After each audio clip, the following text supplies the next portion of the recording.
안녕하세요. 이곳에 사연을 남기게 될 줄이야 꿈에도 몰랐지만 제 이야기를 한번 써볼까 합니다. 저는 광명 사는 60대 주부예요.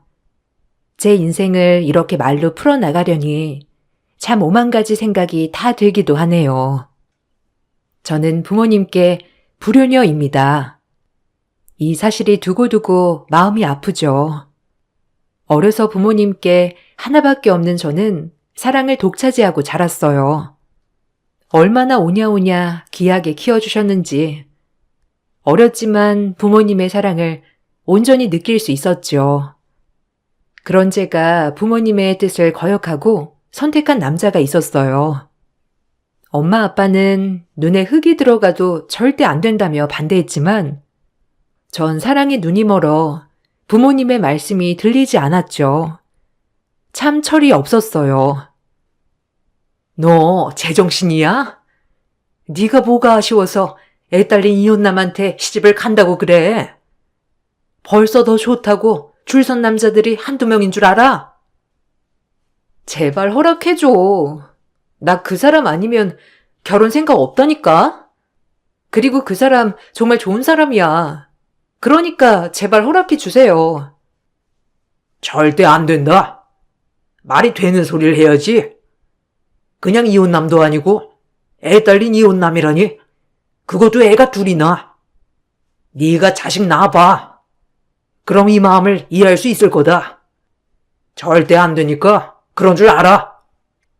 어디 감히 이혼남 주제에 내 딸 넘봐 넘보길. 내가 좋다니까. 손뼉도 마주쳐야 소리가 나죠. 그러니까 그 사람 그렇게 욕하지 마요. 네? 난 내 선택 후회하지 않을 거야. 뭐라고 홀려놨길래 네가 지금 이러는 거야, 어? 엄마가 널 어떻게 키웠는데 이렇게 가슴에 대못을 박니? 네, 바로 제가 결혼하고 싶어 하는 사람은 쌍둥이 딸이 있는 이혼남이었죠. 전 학교 선생님이었어요. 같은 학교에서 만난 동갑내기 교사와 사랑에 빠졌죠. 처음엔 이혼한 것도 몰랐고 애가 있는지도 몰랐습니다. 하지만 친해질수록 사람 됨됨이가 좋았고 알고 보니 이혼남에 애가 둘이나 딸린 남자였어요. 그걸 알고 난 뒤에도 마음이 접어지지 않았습니다. 이미 마음이 커졌거든요. 나 때문에 네가 상처 받는 거 원치 않아. 이혼도 했고 애도 둘인데 너희 부모님이 허락하지 않는 건 당연해. 안 그래? 나도 엄마 아빠한테 이렇게까지 하고 싶진 않아. 그냥 좋게 허락해 주셨으면 좋겠는데 계속 안 된다고만 하시니까. 내가 조금만 더 노력해 볼게. 아마 계속 보면 좋아하시지 않을까? 정이라는 게 있는데 일단 내가 노력해 볼게. 전 그렇게 그 남자와 결혼하기로 결심을 했고 내가 낳은 딸들은 아니지만 아직 어린 딸들을 내 딸로 키울 수 있겠다는 오만한 생각을 가지고 부모님을 설득했죠. 역시나 부모님은 허락을 해주지 않았어요. 아마 저도 마찬가지로 쉽게 허락해 줄 수는 없었겠죠. 부모님은 남편이 와도 매몰차게 대하셨습니다. 절대 허락하지 않는다고 부들부들 몸을 떠실 정도였으니까요. 어머님, 아버님, 제가 정말 상은 씨 꼭 행복하게 해줄 테니 제발 허락해 주세요. 염치불구하고 이렇게 말씀드릴게요. 딸이 애 딸린 이혼남 데리고 온다고 하면 결혼을 허락해 줄 수 있겠나? 입장 바꿔 생각해봐요. 사람이 어쩜 그렇게 이기적이야? 우린 절대 안 되니까 그런 줄 알아요. 어디 뻔뻔하게 결혼을 허락해달라고 찾아오길. 아유, 기가 막혀. 얼른 나가줘요. 제가 상은이 정말 끝까지 책임지겠습니다. 눈에 눈물 나지 않게 그렇게 할게요. 제발 허락해 주세요. 네? 뭐든 다 하겠습니다. 남편의 애원에도 부모님은 쉽사리 허락해주지 않았어요. 참 이기적이게도 전 집도 나가보고 부모님 말을 거역하기 시작했죠. 삐뚤어지는 저의 모습을 보자 부모님은 가까스로 허락해 주셨어요. 그렇게 전 부모님이 반대하던 결혼을 하였습니다. 부모님께 너무 죄송스러웠지만 그 정도로 그땐 사랑에 눈멀어 있었어요. 이 남자면 모든 고난과 역경을 헤치고 결혼할 수 있겠다 싶었으니까요. 이거사, 고생길이 훤한데 왜 그리 시집을 가려고 하니? 넌 편하게 살길 바랬는데 엄마가 너 고생하는 꼴을 어떻게 보라고? 아니야, 엄마. 나 잘할 수 있어. 유일 씨 딸들도 곧잘 나를 따르고 하니까 좋은 엄마가 될 수 있을 거야. 미안해, 엄마. 아휴, 엄마 마음에 대 못 받고 나쁜 것. 잘 살아야 돼. 무조건 알겠지? 대신 힘들면 다 뿌리치고 나와. 괜찮으니까. 고마워요. 내가 잘 사는 모습 꼭 보여줄게. 그러니까 그만 울어. 누가 보면 나 팔려가는 줄 알겠다. 울지 마. 남의 자식 키우는 게 쉬운 게 아니다. 못하면 개모니까 그런다. 잘해도 어디 좋은 소리 나오는 줄 알아? 에휴, 하여튼 잘 살아. 엄마와 아빠는 가까스로 허락해 주셨고 전 그렇게 남편과 신혼생활을 시작하게 되었습니다. 같은 직장 사람이었기 때문에 성격적으로는 잘 맞았어요. 저희 부모님의 반대가 있었지만 살면서 갚아나가면 된다고 생각했죠. 그렇게 시작되었어요. 남편은 저에게 모든 걸 다 해주겠다고 했고 모든 제 편이 되어주겠다고 했죠. 전 그런 남편만을 믿고 결혼 생활을 시작했고요. 내가 정말 잘해줄게. 널 위해 헌신할 거야. 힘들게 한 결혼인 만큼 후회 없이 살게 해줄게. 우리 행복하게 살아보자. 고마워. 아이들에게 내가 친엄마가 될 순 없겠지만 정말 친엄마의 빈자리를 느끼지 않도록 잘 보살필게. 너 아니었으면 진짜 큰일 날 뻔했다. 우리 둥이들한테 좋은 엄마가 되어줘. 나도 너한테 최선을 다하는 남편이 될게. 하지만 애를 한 번도 낳아보지도 키워보지도 않은 저에게 갑자기 생긴 딸들은 혼란이었죠. 그나마 다행인 건 아이들이 6살 정도밖에 안 되었기 때문에 그래도 곧잘 엄마라고 잘 따랐어요. 키우면 키울수록 모성애가 생겼죠. 낳는 것보다 기른 정이 더 위대하다는 말이 이럴 때 쓰는 느낌이었습니다. 쌍둥이 딸들은 정말이지 제 딸과도 같은 느낌이었어요. 이런 게 엄마의 마음이구나 싶기도 했었죠.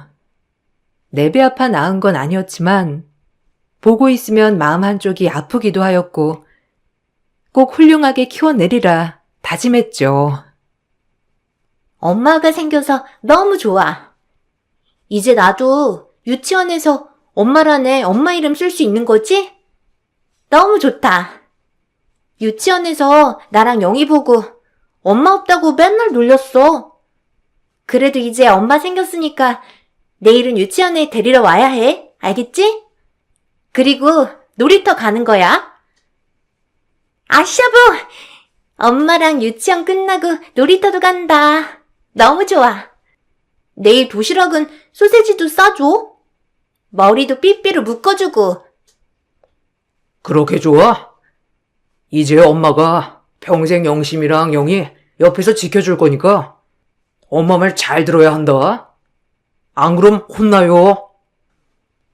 딸들은 엄마 없는 서름을 얼마나 당했는지 제가 결혼식을 올리고 그 집에 들어가 살자마자 저에게 엄마라며 곧장 잘 따르기 시작했어요. 이 어린 것들을 두고 친모는 어떻게 집을 나갔을까라고 생각도 들었어요. 전 그렇게 쌍둥이들의 엄마가 되었습니다. 학교 선생님이었던 저는 제 일을 다 접고 아이들을 케어하기 위해 전업주부가 되었죠. 희생이라고 하면 희생이지만 아이들에게 빈자리를 꽉 채워주는 엄마가 되고 싶었어요. 이왕 엄마가 되기로 한 거 제대로 한번 키워보자는 생각도 있었고요. 주변 사람들에게 계모라서 저렇다, 계모니까 이 소리를 안 들으려고 이악 물고 버티고 아이들을 키워냈어요. 아마 남모를 눈물은 제일 많이 흘렸을 것 같아요. 지나가는 사람들의 비아냥대는 소리도 무시하고 오로지 내 딸들을 위해 살겠다고 생각했어요. 이상하게 정도 잘 가고 키우다 보니 정말 제 딸 같기도 했죠.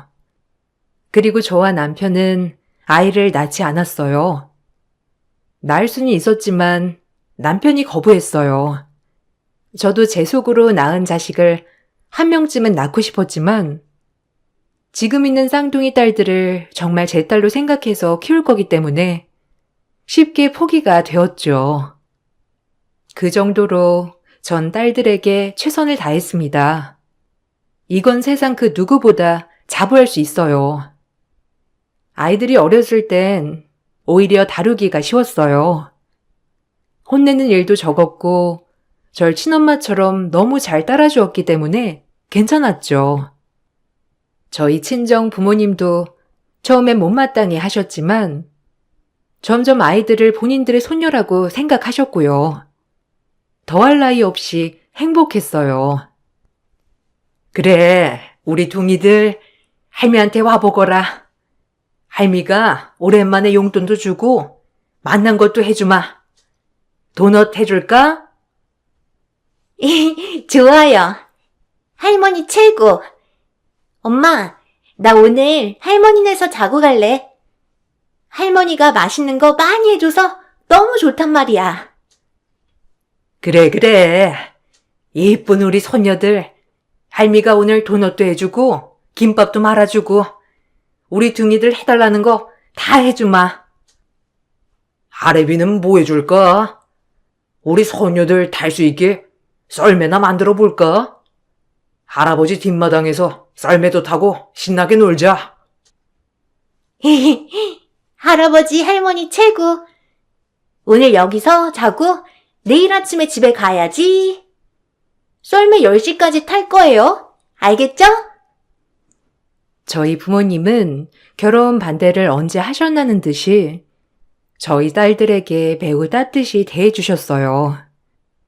그런 딸들은 저희 부모님을 진짜 할머니, 할아버지처럼 잘 따랐고요. 저희 부모님에게 너무 고마웠습니다. 제 딸들에게 따뜻한 느낌을 주었으니까요.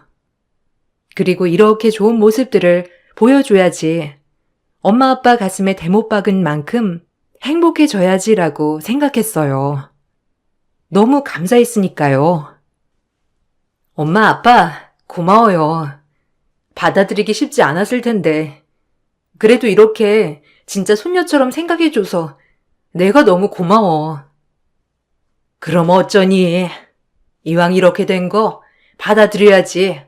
행복하게만 살아. 그거면 돼. 그리고 자주 보니까 애들도 참 밝고 예쁘구나. 애들도 계속 보니까 진짜 손녀 같고 좋네.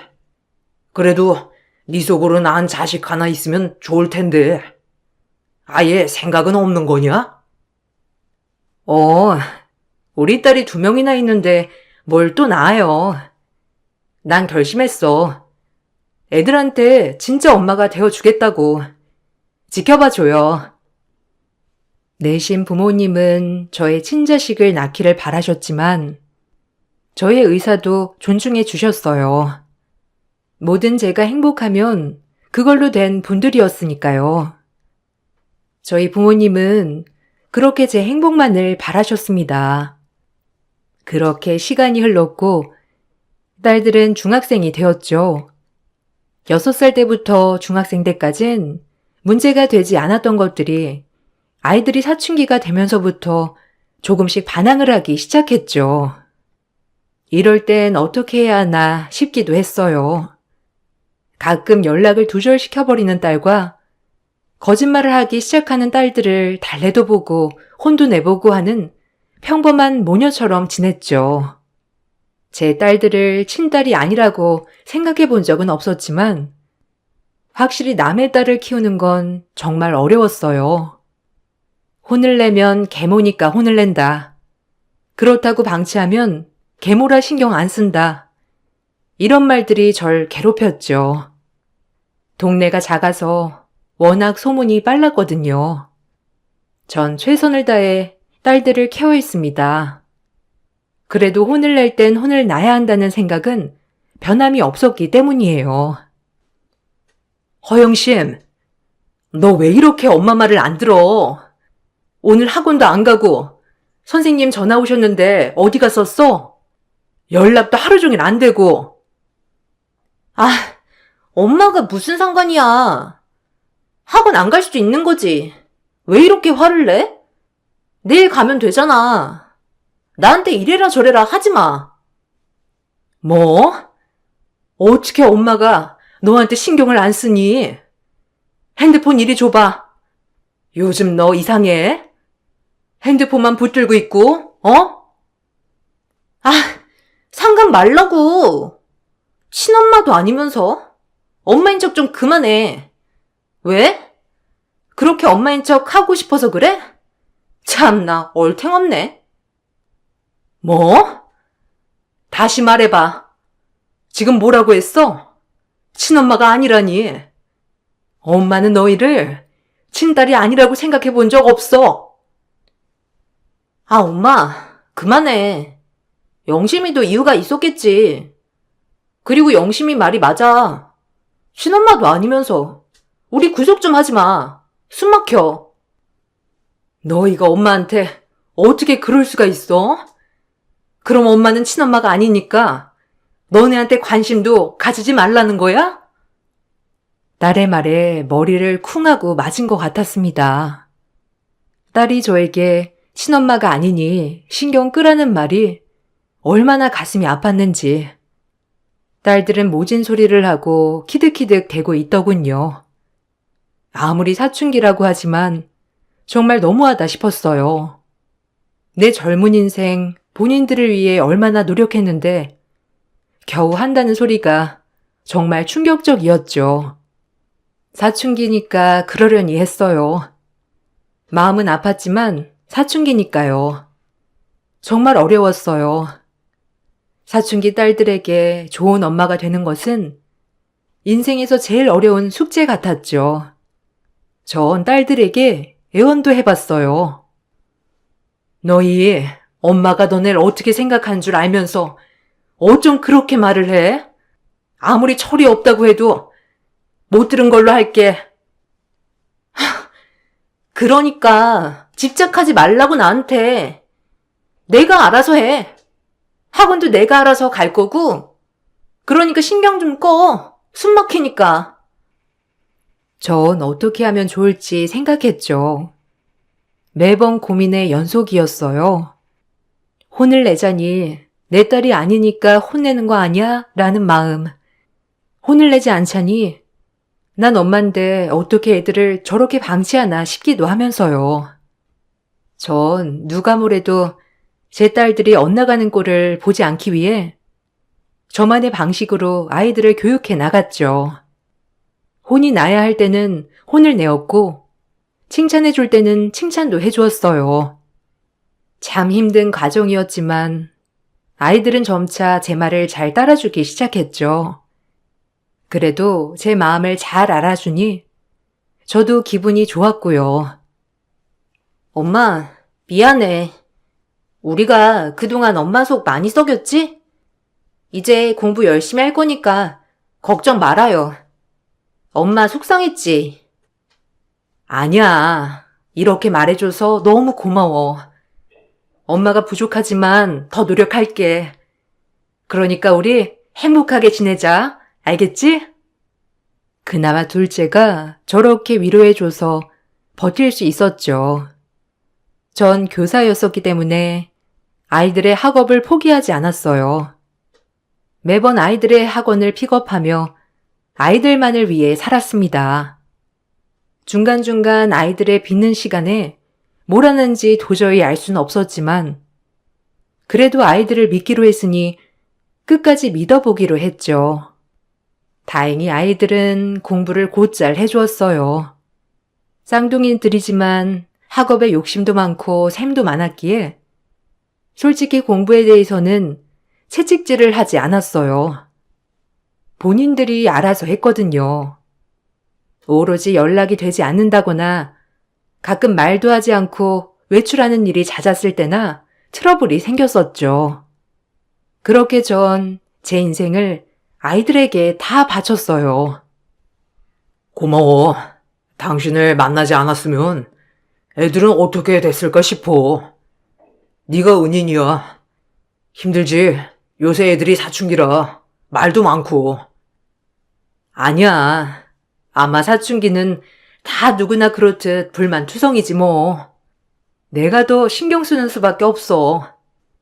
근데 그냥 애들이 요새 말도 안 하고 외출하고 들어오거나 하는 일이 생겨서 걱정이긴 해. 어디 갔다 왔냐고 하면 말도 안 하고 이게 제일 걱정이지 뭐. 그래? 아니 무슨 일이길래? 내가 얘기 좀 해볼게. 밤길도 어두운데 이것들은 어딜 싸돌아다니는 거야? 정말? 그렇게 윽박지르면 애들이 더 엇나가지. 살살 분위기 봐가면서 달래면 될 거야. 애들 사춘기니까 우리가 더 신경 쓰자고. 남편은 저에게 한없이 고마워했지만 그 외적으로 아이들에게 신경을 쓴다거나 저의 마음을 헤아려 준다거나 하진 않았어요. 그렇게 전 사춘기 딸들을 키우며 늙어갔죠. 가끔 친구들을 만나는 날이면 저보고 늘 대단하다고 하더군요.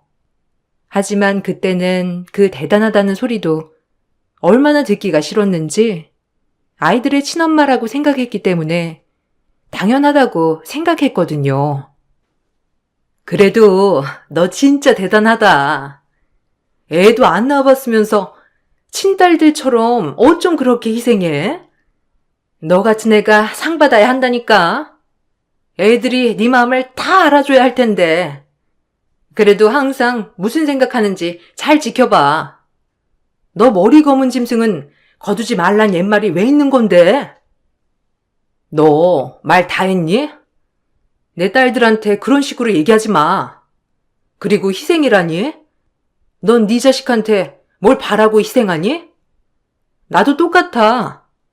그냥 다른 엄마들처럼 우리 애들이 잘 되길 바랄 뿐이지. 뭘 바라고 하는 건 아니야.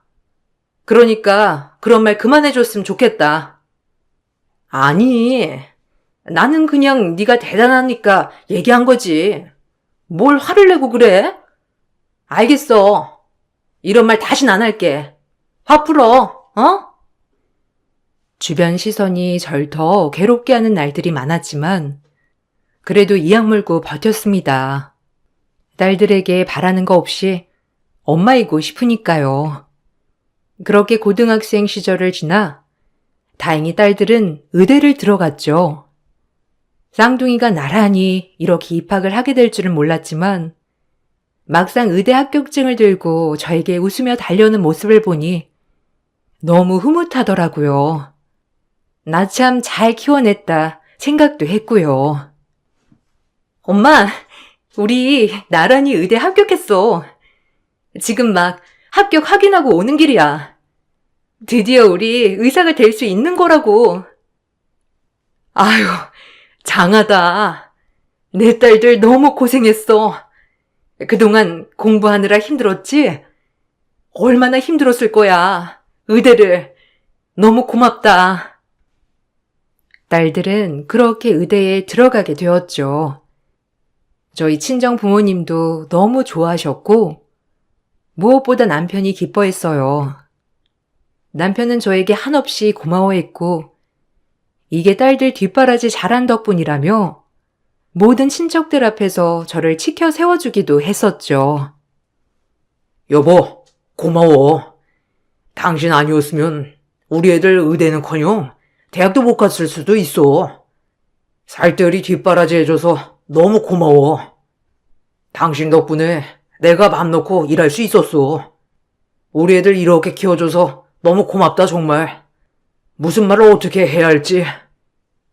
아니야. 내 딸들, 내가 이렇게 키우는 건 당연한 거지. 자기도 너무 그렇게 고마워할 필요 없어. 이제 걱정 한시름 놓겠다. 어머, 진짜 대단해. 둘째네는 어쩜 그렇게 애들을 똑소리나게 잘 키웠어? 애들이 구김살도 없이 박잖아.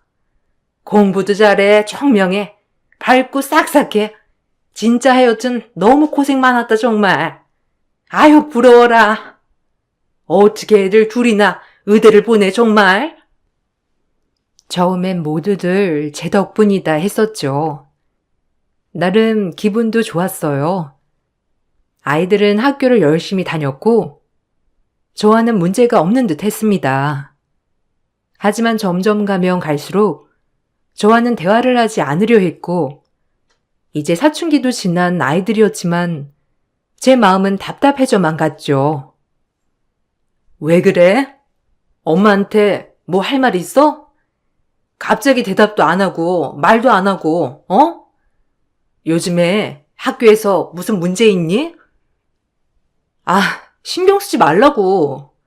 엄마가 신경 쓸 문제 아니잖아. 그리고 우리가 애야?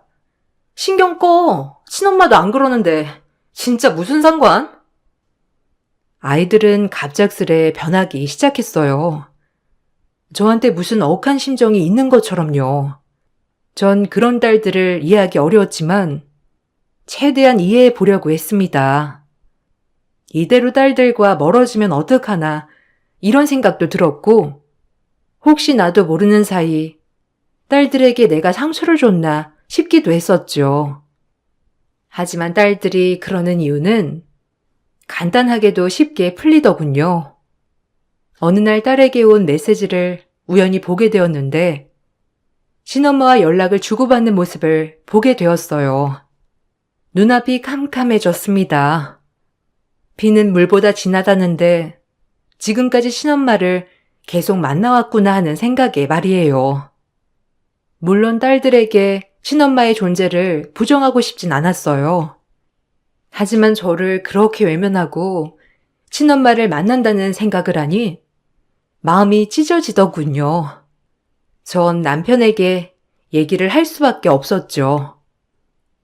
요새 애들이 친엄마 만나는 것 같더라. 연락한 지 꽤 돼 보이던데 그래서 그런지 요새 애들이 나한테 곁을 안 줘. 뭐? 애들 엄마랑? 뭐 성인이고 다 큰 애들인데 막는다고 막아지겠어? 막말로 피는 물보다 진하다는데 자기들도 핏줄이 당기는 거지. 그냥 모른 척해. 막말로 못 만나게 할 이유는 없잖아. 자기들도 엄마가 보고 싶을 텐데 안 그래? 당신 말 참 쉽게 한다. 핏줄이 당겨서 그러는 거라고? 그럼 난 계모라서 무조건 참으라는 거야? 자기도 참 말 쉽게 한다. 아, 그럼 나보고 어쩌라는 거야? 애들 머리끄덩이라도 잡아서 못 만나게 하라는 거야? 어떻게 그래? 본인들이 보고 싶다는데. 남편의 말이 너무 가슴이 아파졌습니다. 저에 대한 공감보다는 핏줄이 당기는 걸 어쩌냐니요. 뭔가 제 삶이 부정당하는 기분 같았죠. 전 하루하루 의욕이 없었어요. 한순간에 그동안 나는 뭘 했나 싶기도 했고 정말 친엄마만을 생각한 아이들을 보니 더욱더 아이들을 볼 자신이 없었거든요. 그러던 중 모르는 번호로 연락이 한 통 오더군요. 아이들의 친엄마였습니다. 어이가 없었죠. 아, 안녕하세요? 놀라셨죠? 뭐 하시려나 모르겠는데 저 요즘 딸들이랑 연락하고 지내요. 아무래도 그쪽은 애를 낳아본 적이 없으니까 이런 감정 참 모르겠죠. 젊어서 그이랑 사이가 좀 안 좋아서 집을 나갔는데 곳에 재혼을 했더라고요. 얼마나 기가 막히던지. 한 번도 우리 딸들 잊은 적 없어요. 딸들도 저 정말 좋아하고요. 그래서 그런데 이제 자리 좀 비워주시죠. 뭐라고? 당신 지금 뭐라고 했어? 어디 뻔뻔하게 찾아와서 나보고 자리를 비워달라고? 딸들이 같이 살자고라도 하디? 당연히 우리 딸들은 나랑 다시 살고 싶어 하지. 얼마나 그동안 애들이 엄마가 그리웠으면 바로 같이 살자고 하겠어. 아니, 난 못 믿어. 우리 딸들이 그럴 리가 없지. 당신이 뭐라고 했는지 몰라도 애들 엄마는 나야. 알겠어? 지금까지 애들 뒷바라지하며 키운 것도 나고 불면 날아갈까 엎어지면 다칠까 항상 망조리며 살았어. 내 딸 아니라고 생각해 본 적 없고 애들 만나지 말란 말은 안 할게. 그러니까 주제 파악하고 낄 때 껴. 알겠어? 꼬락서니 보아하니 어디서 밥도 못 얻어먹고 다니나 본데 적당히 나대란 말이야. 전 그 한마디를 하고 자리에서 일어났죠. 눈물이 터져 나오려고 하는 걸 꾸역꾸역 참았어요. 혹시라도 딸들이 정말 저렇게 생각하고 있는 것은 아닐까 하면서 마음이 졸여지더군요. 이제 와서 친엄마 찾아간다고 하면 어쩌지? 이런 무서운 생각도 들었고요. 그리고 딱 꼬락서니를 보아하니 천박하기 짝이 없었어요. 빈티나는 명품 가방을 메고 있어도 사람이 우아하지 않았거든요. 전 친엄마의 뒷조사를 하기 시작했어요. 다행히 친구 남편이 흥신소를 하고 있는 사람이라 쉽게 뒷조사를 할 수 있었죠. 그리고 전 딸들에게 더욱더 다가가려고 노력했어요. 하지만 딸들은 더 이상 저를 엄마라고 생각하지 않는 것 같았죠. 아니, 엄마. 내가 가운 빨아놓으라고 했잖아. 아, 짜증나. 이거 오늘 입어야 되는데 엄마 때문에 다 망했네. 집에서 뭐 하는 거야? 아휴, 미안해, 영심이. 엄마가 깜빡했어. 얼른 빨아다가 학교에 갖다 줄게, 어? 엄마가 요새 정신이 없어가지고. 아니, 뭘 하느라 바쁜데? 집에서 아빠 돈으로 놀고 먹는 거 말고 뭐 있어? 짜증나, 진짜. 도움이 안 돼. 내가 친딸이어도 이럴 거야? 됐어. 영희 거 빌려 입으면 돼. 오늘까지 빨아놔. 그리고 우리 졸업식에 안 와도 돼. 요즘 누가 대학 졸업식에 와? 영심아, 그래도 그렇지. 엄마한테 말버릇이 그게 뭐야? 엄마가 깜빡한 건 미안한데 그래도 말 조심 좀 해. 어? 또 잔소리. 지긋지긋 짜증나 진짜. 오늘 나 늦게 들어오니까 기다리지 마. 가뜩이나 스트레스 가득인데. 아, 짜증나. 아, 엄마. 오늘 영심이 기분 안 좋아서 그래. 그리고 좀 이런 건 미리 해놔. 우리가 이런 거 신경 쓸 시간이 어딨어. 안 그래? 아휴, 알겠어. 그래도 말 좀 예쁘게 해, 우리 딸들, 어? 훌륭한 의사들 선생님들이 예쁜 말을 써야죠. 학교 잘 다녀와. 딸들은 늘 저에게 이런 식이었어요. 오냐오냐 해주는 것도 어느 날은 지치더군요. 그러다가 다시 마음을 잡고 오냐오냐 하다가 반복이 되었어요. 제 자신을 무한 채찍질하던 나날이었죠. 하지만 사진 한 장에 무너지고 말았어요. 의대를 졸업하는 날 졸업식에 절대 오지 말라던 딸들은 친엄마를 불렀더라고요.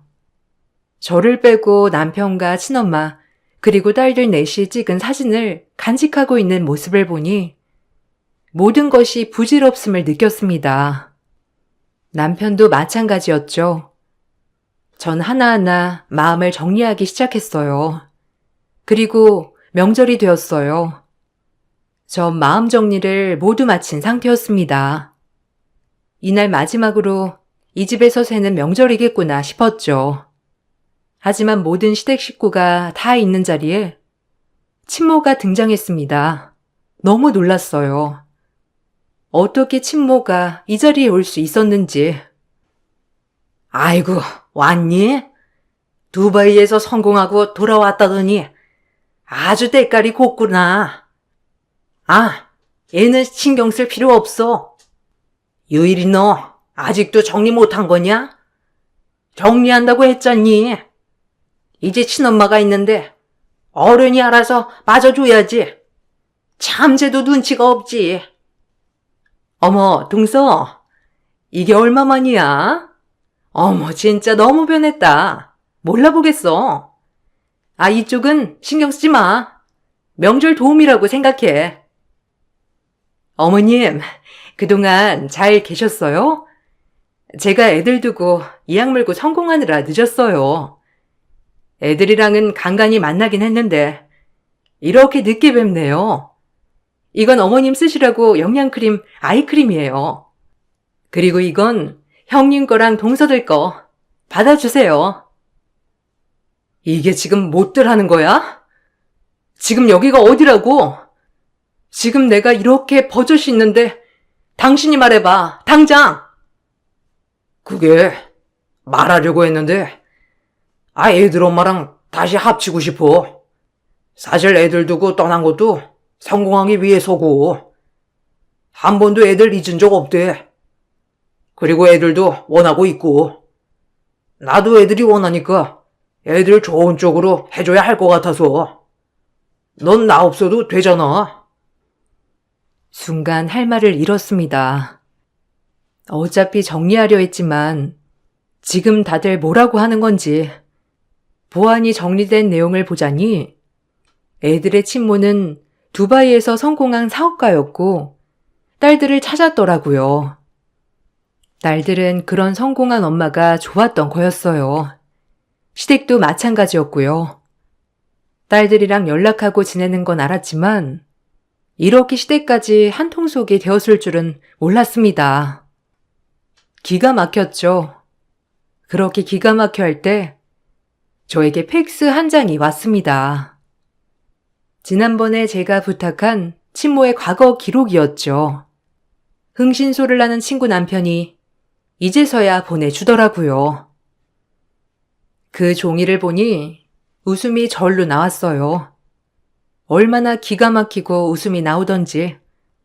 전 그 자리에서 그 종이를 읽어 나갔습니다. 그래, 이혼하자. 내가 물러나 줄게. 애들도 원하니까. 근데 그건 몰랐나 봐. 두바이에서 성공한 사업가? 아휴, 저 명품 가방도 짭이고 저 영양크림은 어디서 또 훔쳐온 거니?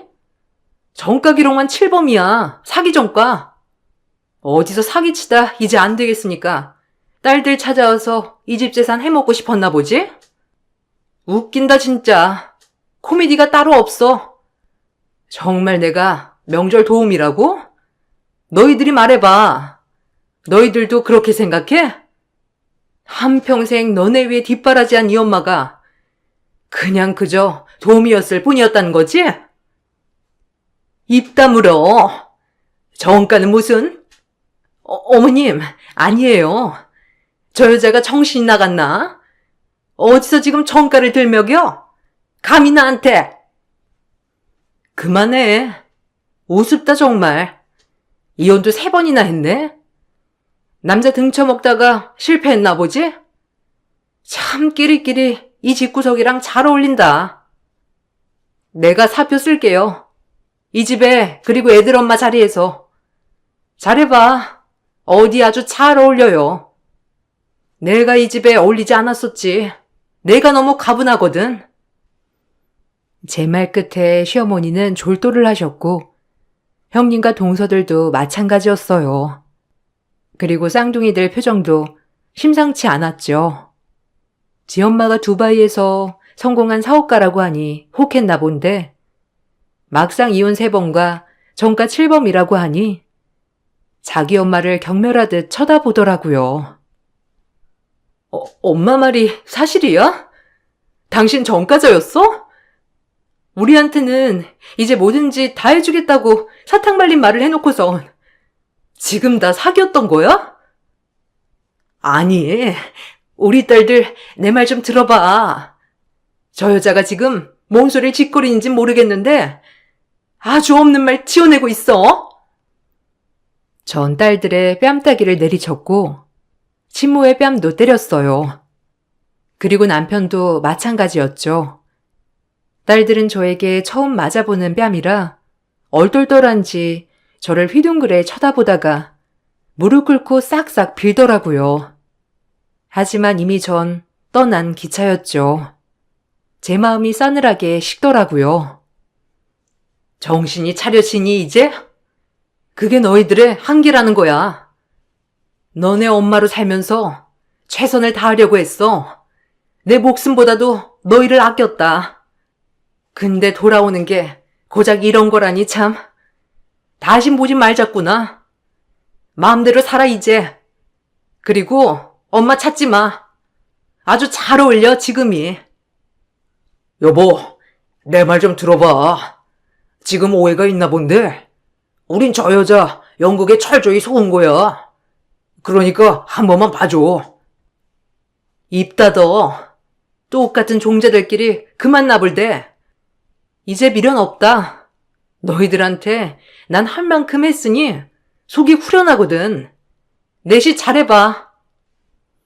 전 이 말만을 남기고 자리를 박차고 나왔어요. 밖에서는 큰 소리로 친모를 죽이네 사내하는 시어머니의 목소리가 들려왔어요. 그리고 딸들의 울음도 섞여 나왔죠. 전 그리고 바로 이혼 소송을 준비했고 이혼을 했습니다.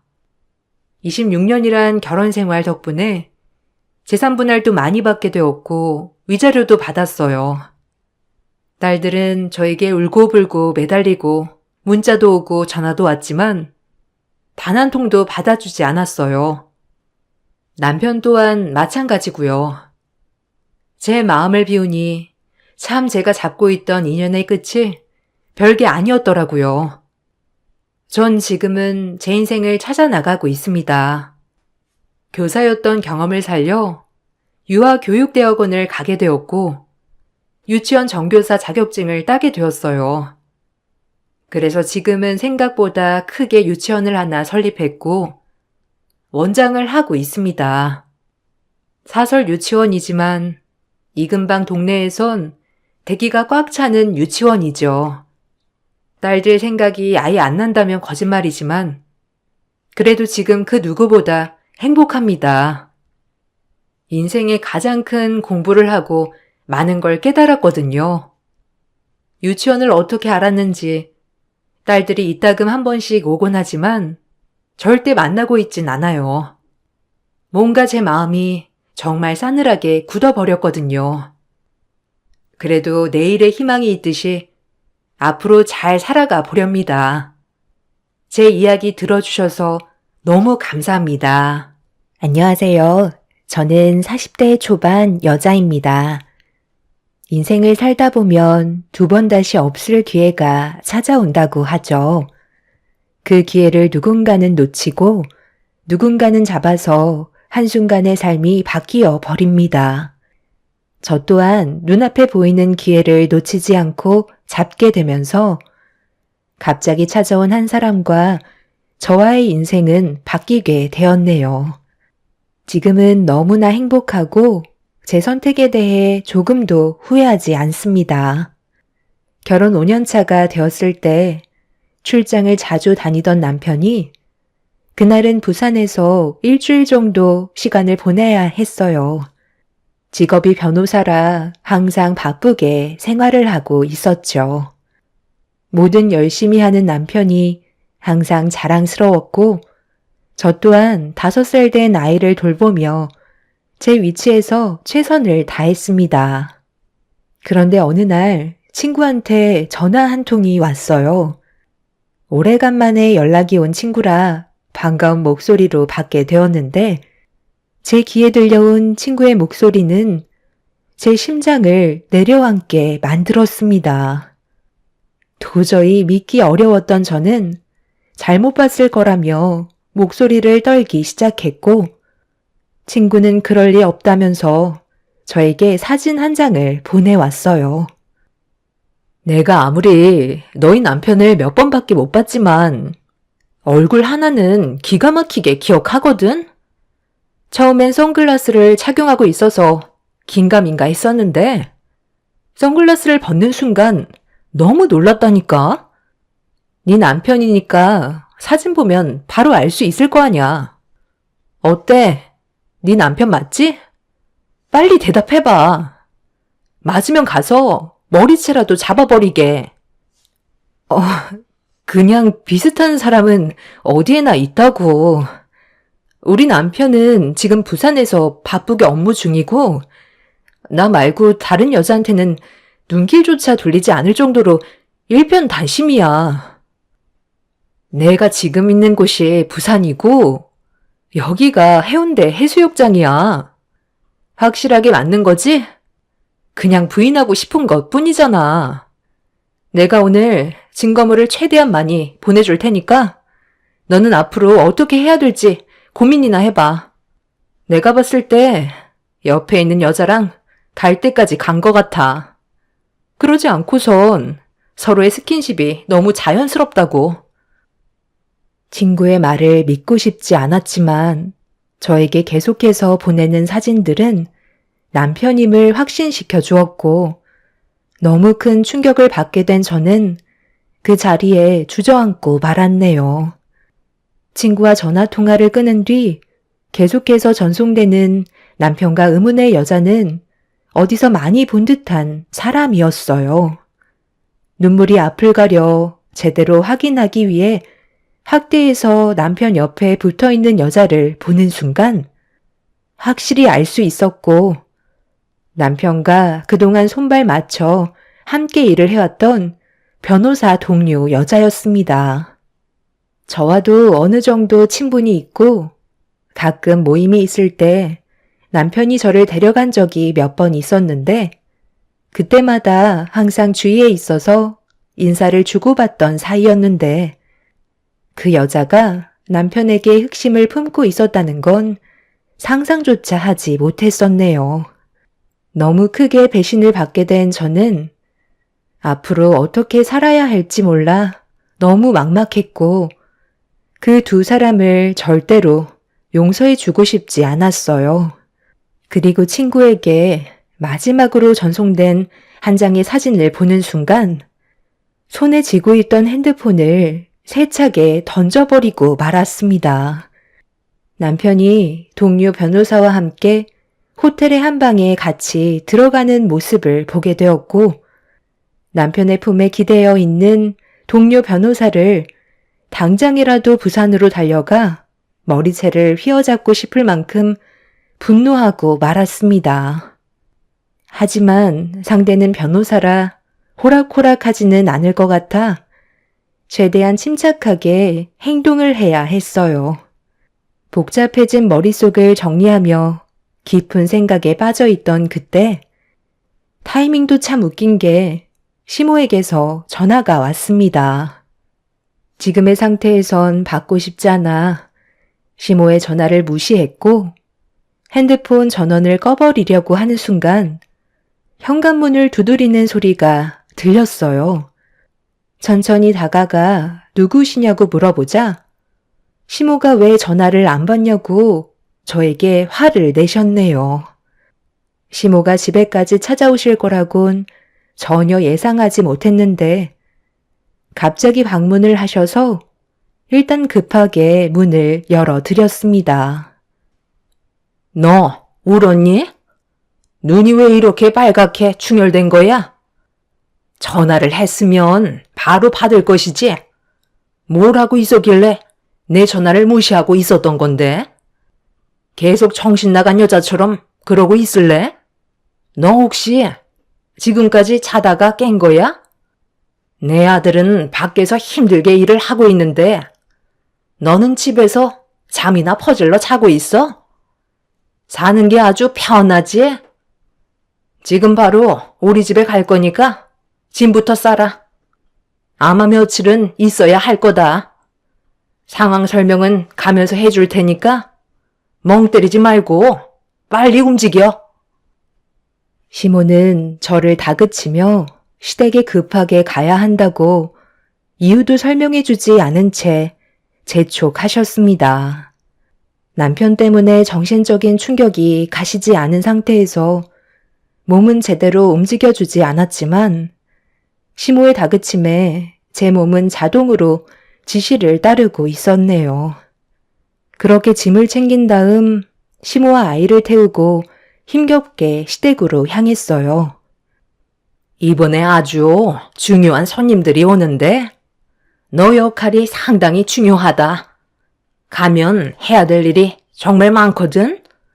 정신없을 테지만 그래도 우리 집에 며느리로 들어온 이상 해야 될 일을 피할 수는 없으니 불만 가지지 말고 손님 오기 전에 최대한 서두르도록 하자. 끝나면 내가 일당 두둑히 챙겨줄 테니까. 알겠지? 그러니까 지금 어머님 지인분들 오신다고 노동해 달라는 건가요? 차라리 저를 시키는 것보다 전문적으로 음식을 만들어 줄 수 있는 분들한테 도움을 받는 게 좋지 않겠어요? 제가 오늘은 어머님 댁에 들어가 음식을 준비할 만큼의 컨디션이 아니거든요.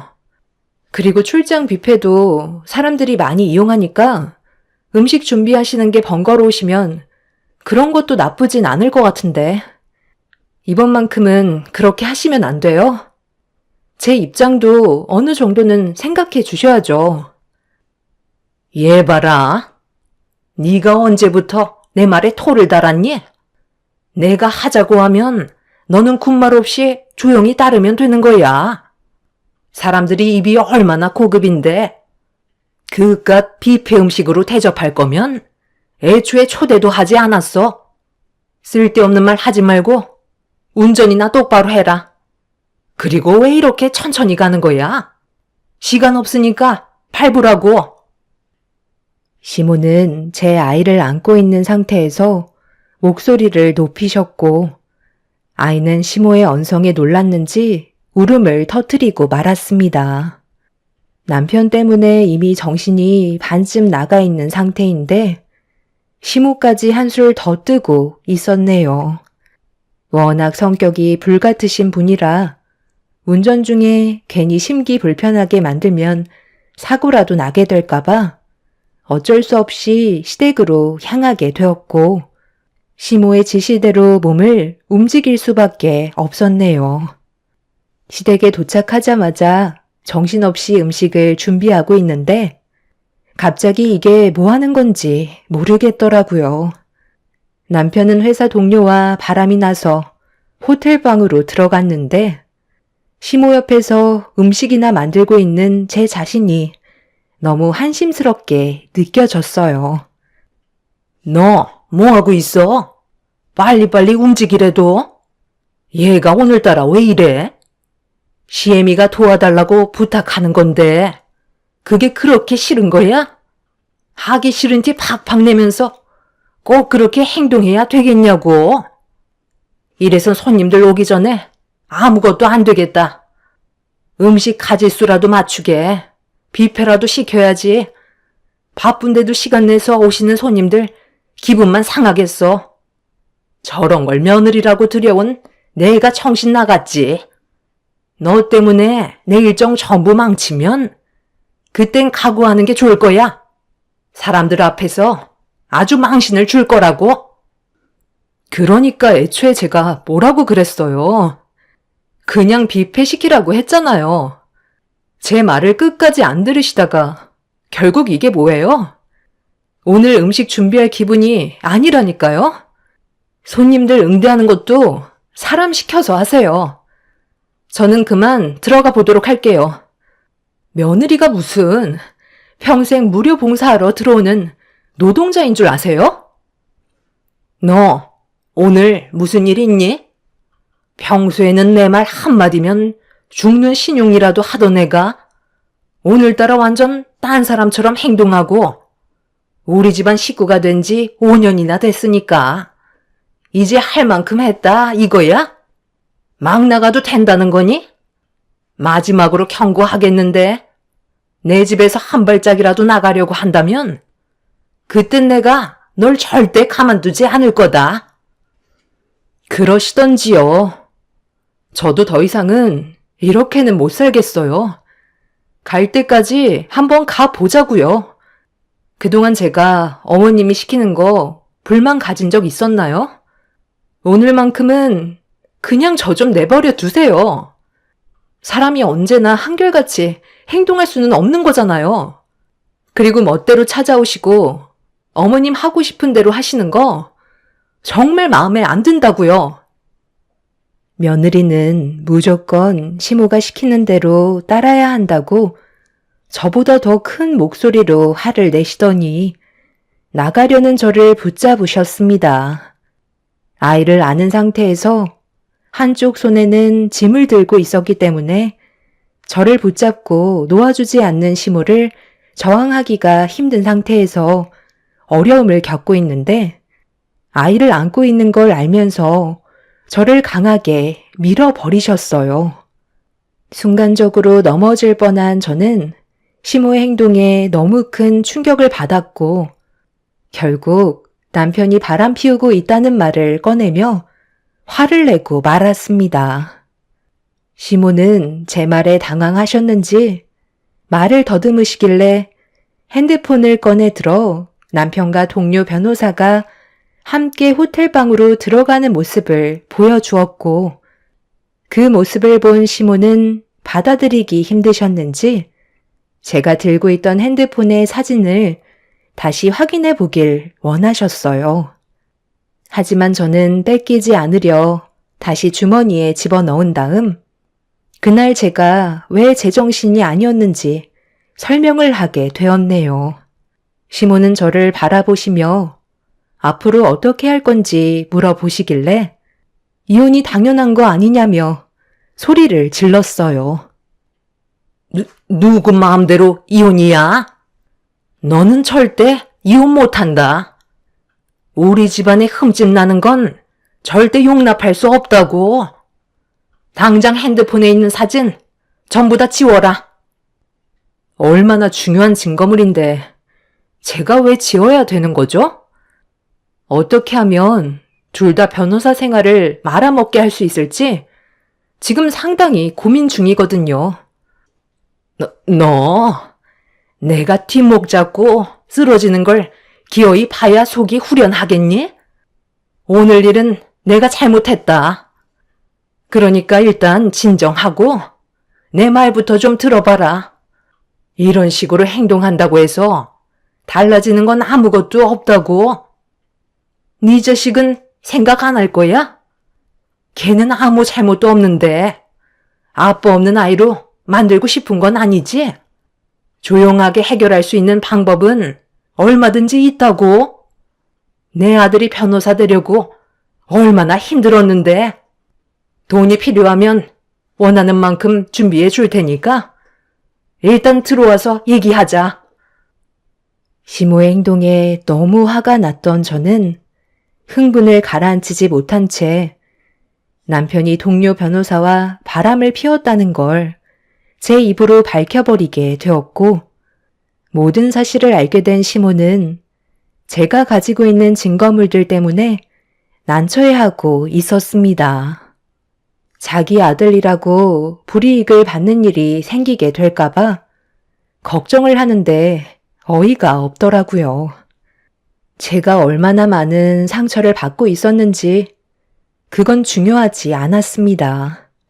저를 붙잡고 놔주지 않는 시모를 강하게 뿌리치며 한 번만 더 건들면 남편의 회사에 모든 사실을 밝히겠다고 하자 그제서야 저를 놓아주었고 그렇게 겨우 집으로 돌아올 수 있게 되었습니다. 시모에게 한참 동안 시달리다가 들어와서 그런지 온몸이 쑤시고 몸살 기운이 돌고 있길래 잠깐 눈 좀 붙이려고 하는데 시모가 그새 남편에게 전화를 해서 이 사실을 전부 다 알려주었는지 저에게 연락이 왔네요. 당신 어머니 집에 다녀갔었다며? 몸이 많이 안 좋아 보인다고 하던데. 걱정돼서 전화했지. 이제 집에 들어간 거야? 나도 이제 막 일이 끝나서 올라가는 중이야. 그래서 전화한 용건이 뭐야? 당신 원래 일 마치면 나한테 전화 안 하고 곧바로 집에 들어왔잖아. 그냥 하던 대로 하면 되는 거지. 왜 이렇게 낯설게 행동하는데? 어머님한테 전화 갔으면 어느 상황인지 뻔히 알면서 말 돌리지 말고 하고 싶은 말 있으면 얘기해봐. 나는 이미 어느 정도 마음의 정리가 다 되어버렸거든. 그래. 어차피 알게 된 거 솔직하게 얘기할게. 나 그 사람 진지하게 만나고 있는 중이야. 그래서 당신과는 최대한 좋게 해결하려고 했었고. 언제부터였어? 나는 최대한 조심한다고 했는데 언제부터 알고 있었던 거야? 당신이 나한테 사람을 붙일 거라곤 정말 상상도 못했는데 이렇게까지 치밀한 사람인 줄 몰랐네. 나 몰래 그동안 바람 피운 주제에 지금 나한테 그게 할 소리야? 내가 가지고 있는 증거물이 몇 개나 되는 줄 알고 당신 변호사 인생도 이제 끝났어. 어디까지 알고 있는 건데?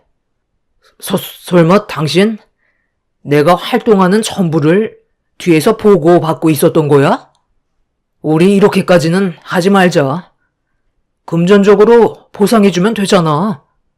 손해라고 생각되지 않을 만큼 최대한 좋은 쪽으로 해결해 줄 테니까 우리 일 크게 만들지 말자. 당신이 가지고 있는 증거물이 내 변호사 인생에 낙인이 찍혀버리는 거라고. 지금 서둘러 올라갈 테니까 집에 딱 기다리고 있어. 정말 이렇게까지 치밀하게 뒷조사를 할 줄 몰랐는데 당신이 나보다 더 무서운 사람 같네.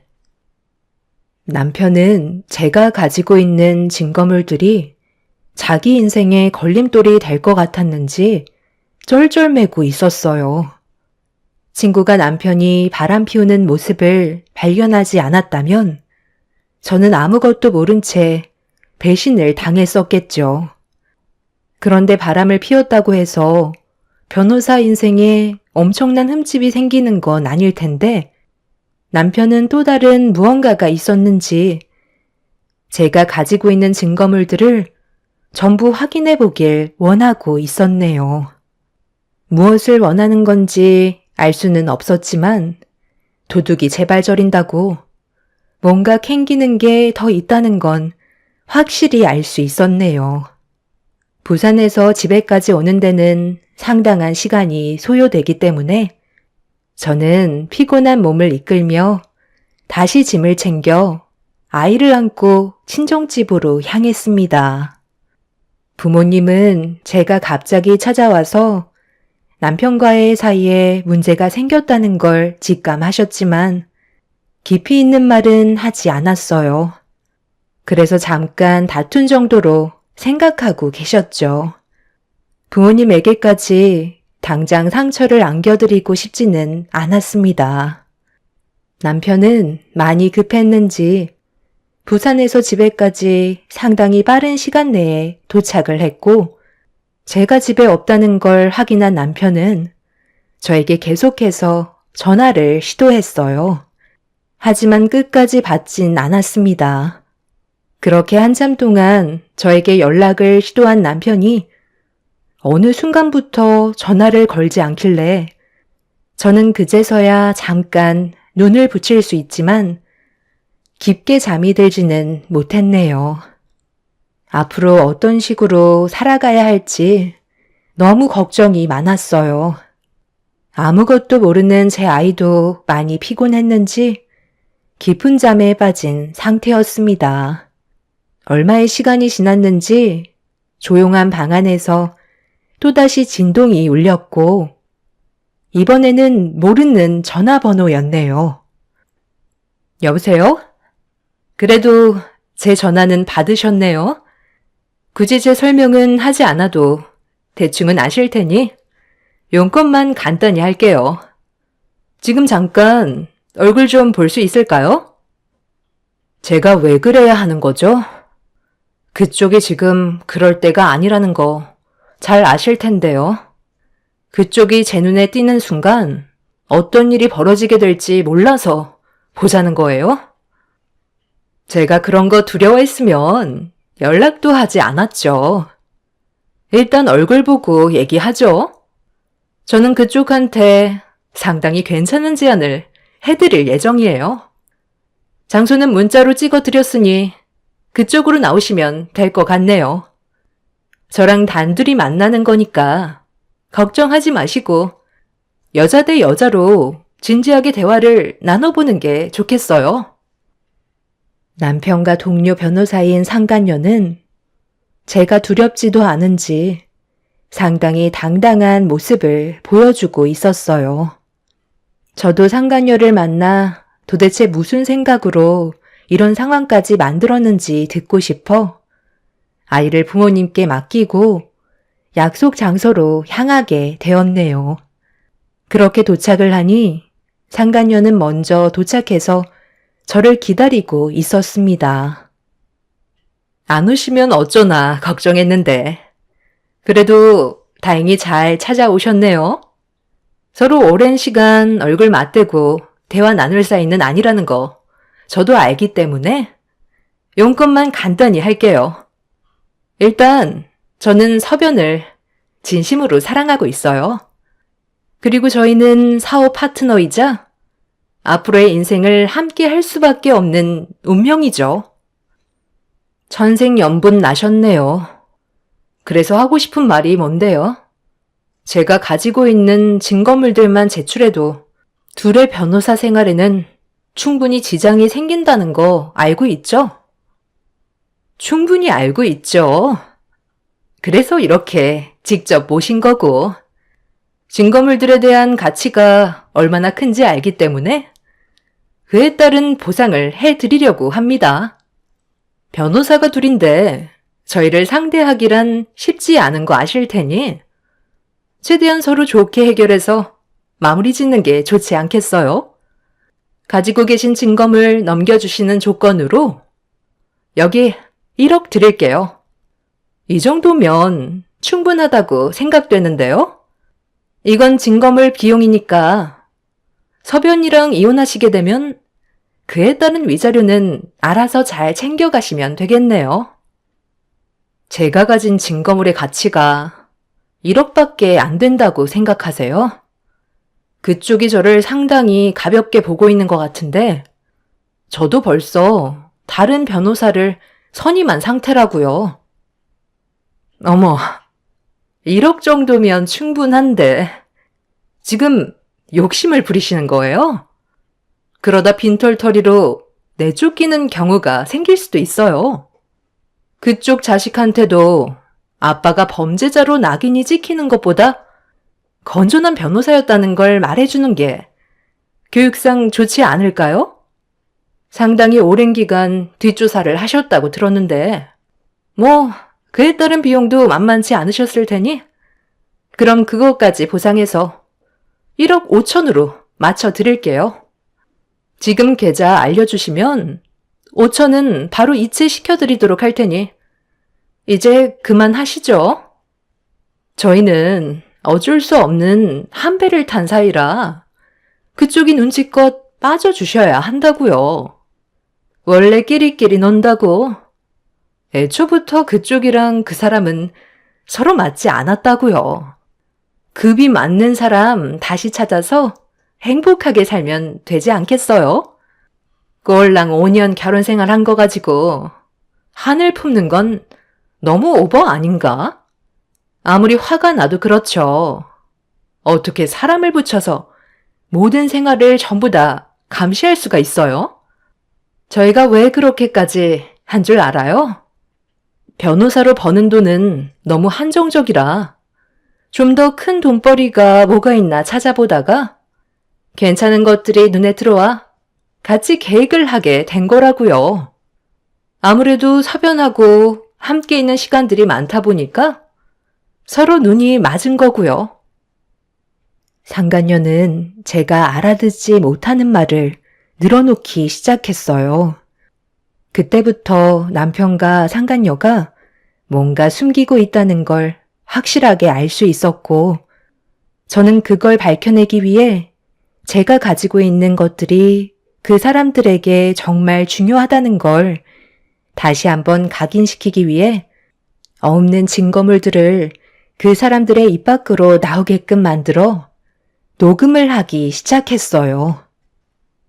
돈을 받는다는 건 그쪽이 지금까지 몰래 진행해온 일들에 대해 저보고 입을 닫아달라는 건데, 그렇게 되면 같은 배를 타게 되는 거잖아요. 제가 왜 그런 손해를 보면서까지 당신들을 봐줘야 하는 거죠? 제가 가지고 있는 증거물들을 가지고 조만간 경찰서를 찾아갈 거고, 그에 따른 법적인 처벌을 받으면 저는 그걸로 만족합니다. 거기에다가 그 사람과 그쪽한테 제가 받은 피해에 대해 손해배상 청구할 거고요. 저는 일을 복잡하게 만들고 싶지 않아요. 이러니까 그 사람이 그쪽을 사랑하지 않는 거예요. 사람이 융통성이 없어. 경찰에 신고하면 그쪽한테 떨어지게 될 앞으로의 돈들도 없을 거라고. 오늘만 날도 아니잖아. 어차피 입만 뻥끗하면 모든 걸 뒤집을 수 있는데 왜 굳이 그렇게 하냐 이거야. 오늘 이 돈 받고 나중에 추가적인 보상 더 해주면 되잖아. 누구 앞에서 지금 반말이야? 나는 그쪽처럼 간이 큰 사람이 못 돼서 어쩔 수 없을 것 같네요. 내일 경찰서로 갈 거니까 마음에 준비하고 계세요. 그럼 2억 줄게. 그럼 되는 거 아니에요? 나중에 더 얹어줄 테니까 오늘은 여기까지만 하자고요. 서변이 오늘 그쪽이랑 꼭 해결 보라고 했었다고요. 이참에 그쪽도 돈 좀 만지면 얼마나 좋아요. 힘들게 변호사 돼서 푼돈 만지며 살고 싶겠어요? 그래서 해외 고객들이 투자금이랑 부동산 구입 자금으로 맡긴 수백만 달러를 착복해서 탈세 좀 한 것뿐인데 그게 그렇게 잘못된 건 아니잖아요? 저희도 처음에는 한탕만 하고 빠지려 했는데 이게 생각보다 정직한 돈으로 들어오는 게 아니라서 그 사람들도 우리를 쉽게 건들지 못하더라고요. 저희는 그걸 역이용해서 위배한 사람들의 돈을 받아낸 것뿐인데 오히려 저희가 잘한 일 아니에요? 그 중에서 정말 힘들게 돈 벌어서 투자하려던 사람들도 간혹 있다 한들 사기를 당한 사람들의 머리가 멍청해서 당한 것뿐인데 자기 탓을 해야지 어쩌겠어요? 그러니까 이 돈 받으시고 증거물만 지워주면 앞으로 또 돈이 들어오면 연금처럼 꽂아 드릴 테니 이제 그만하자고요. 남편과 상간녀는 서로 자기들의 이익을 위해 손을 잡았던 거고 그렇게 함께 생활하다 보니 눈까지 맞아버린 거였네요. 이런 충격적인 사실을 전부 다 알게 된 저는 분노가 치밀었고 두 사람을 절대 용서하고 싶지 않았습니다. 그리고 결정적인 단서를 얻게 된 저는 그 사람들이 원하는 조건을 들어주었고 증거물은 이혼을 하고 주겠다며 자리에서 일어났습니다. 저는 가만히 있었는데 자기들의 인생에 위험을 느끼고 있었는지 알아서 전부 다 술술 불었고 저는 이 상간녀에게 들었던 대화 내용이 담겨있는 녹음 파일을 몇 번이나 재생해 어떤 상황으로 흘러가고 있는지 정확하게 파악한 다음 남편한테 전화를 걸어 당장 집으로 들어오라며 불러드렸네요. 제 눈치를 보며 들어온 남편한테 가까이 다가가 우선적으로 제가 받았던 배신에 대한 응징을 남편의 뺨에 손을 올려 붙이면서 풀어버렸고 다음날 바로 이혼하자며 앞으로 있을 위자료에 대한 보상이나 철저하게 잘해주라고 확답을 받기 위해 조건을 내밀었어요. 내가 당신이랑 바람난 여자를 만나고 왔다는 거 이미 들었으니까 알고 있지?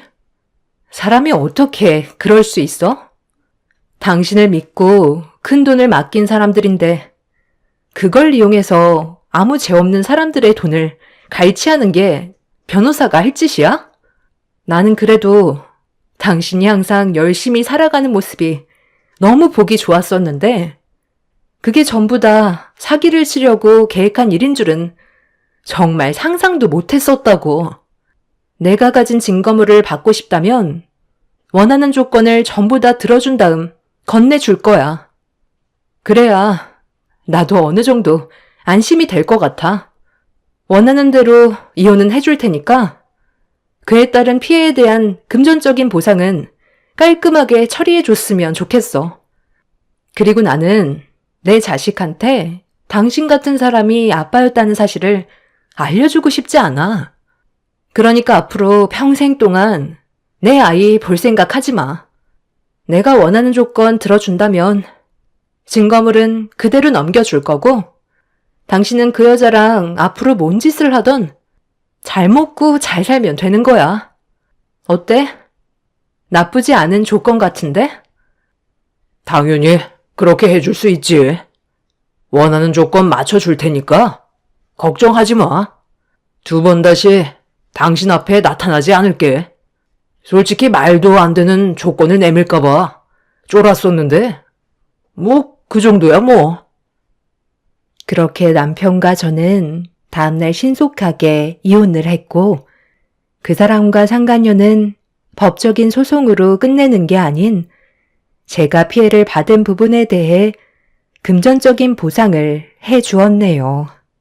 남편에게 모든 걸 받아낸 저는 부모님과 함께 다른 지역으로 이사를 했고 남편은 하루빨리 증거물을 받길 원하고 있었습니다.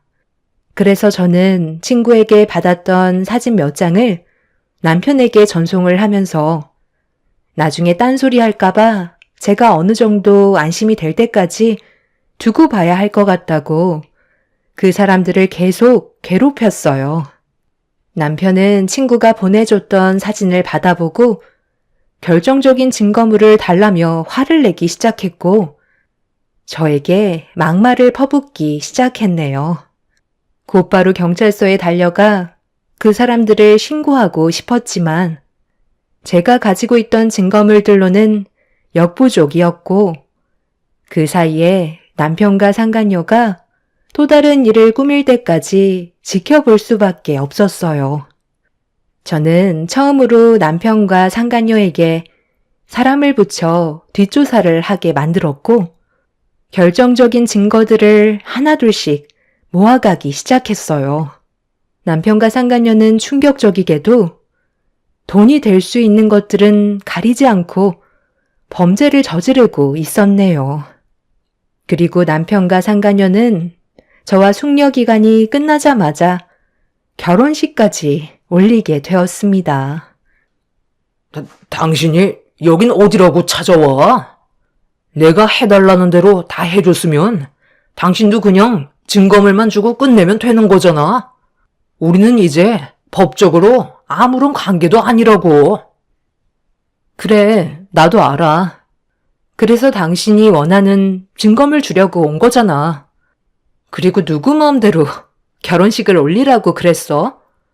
그건 내가 허락해주지 않았는데? 어머님, 봐봐요. 저 여자가 엄청 독종이라고 제가 말씀드렸죠? 이래서 여자를 잘 만나야 된다는 거예요.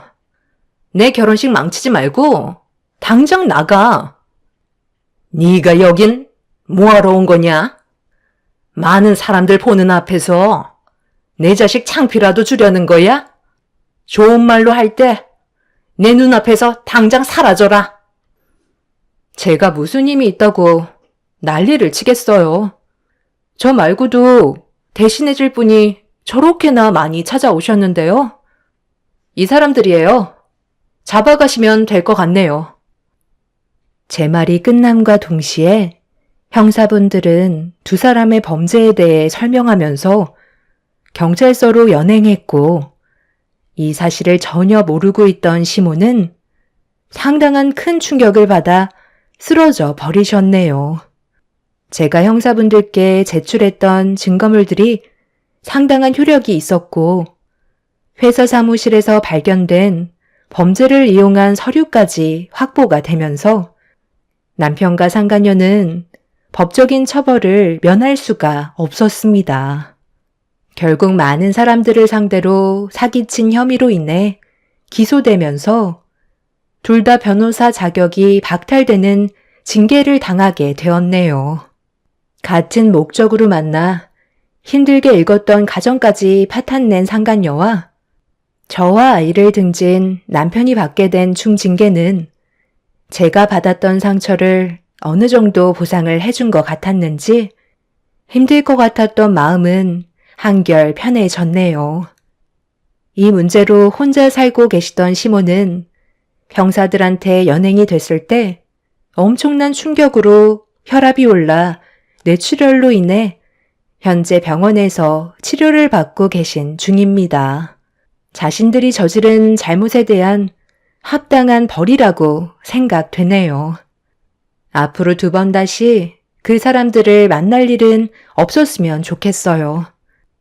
앞으로 제 아이와 함께 조용히 살고 싶습니다.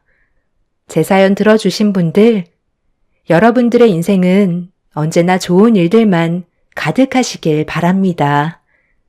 감사합니다. 안녕하세요. 저는 43살에 남편과 함께 노점상을 운영하고 있었던 여자입니다.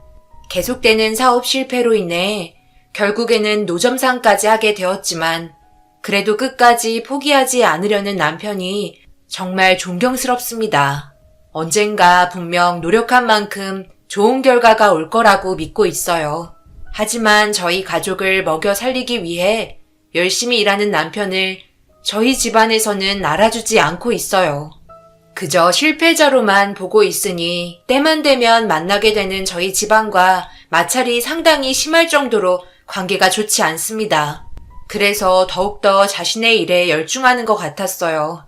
저에게는 위로 언니가 한 명 있고 형부가 의사로 좋은 직업을 가지고 있었죠.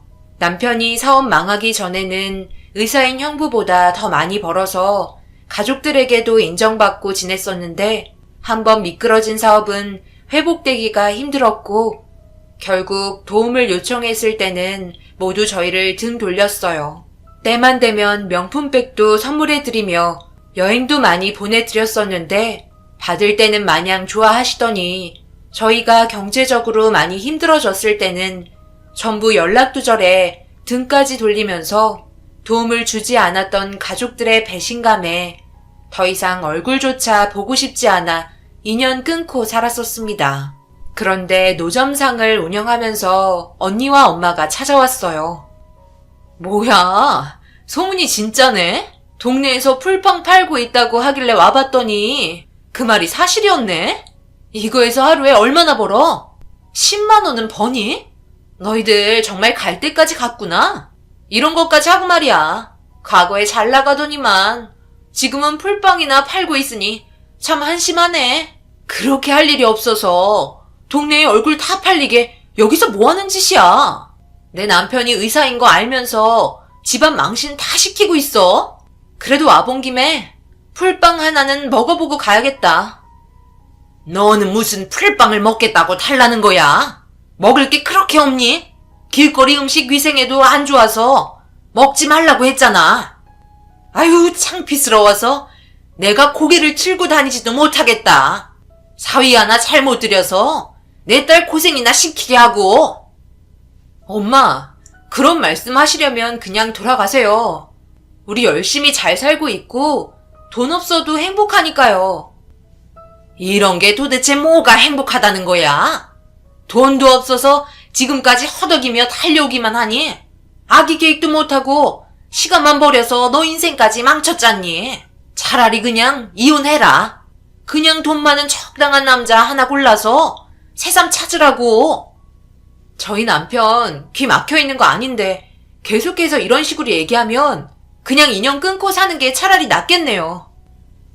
점점 심해지는 엄마의 말에 남편은 점점 고개가 숙여졌고 그런 모습을 더 이상 보고 싶지 않아 엄마와 언니를 밀쳐버렸어요. 사람들 많이 지나다니는 거리에서 소리치며 정신 나간 여자처럼 화를 내니 당황하셨는지 속 터진다고 한 소리 하시곤 돌아가셨습니다. 소리를 질렀더니 숨이 차올랐고 남편에게 너무 미안해서 고개를 돌려 바라보자 어색한 웃음으로 손님 응대를 하고 있었어요. 저와 눈이 마주쳤을 때 괜찮다는 표정을 보여줬지만 분명 속은 그렇지 않다는 거 잘 알고 있었습니다. 그런데 이런 와중에 남편은 자신보다 남을 더 챙겨주고 있길래 저도 모르게 짜증이 올라오더라고요. 매일 하루도 거르지 않고 찾아오는 노숙인 할머니 때문에 그동안 힘들어도 버티고 있었는데 그날따라 괜히 신경질적으로 변해버렸어요. 좋은 일 하는 남편에게 결국 화를 내고 말았습니다. 지금 상황에 저 할머니를 꼭 챙겨야 하는 거야? 내 기분이 어떤지는 알고 있는 거냐고. 엄마랑 언니 때문에 너무 화가 나 죽겠는데 당신은 저 할머니한테 매일 풀빵을 무상으로 제공해주고 있잖아. 우리 이렇게 사는 게 맞는 거야?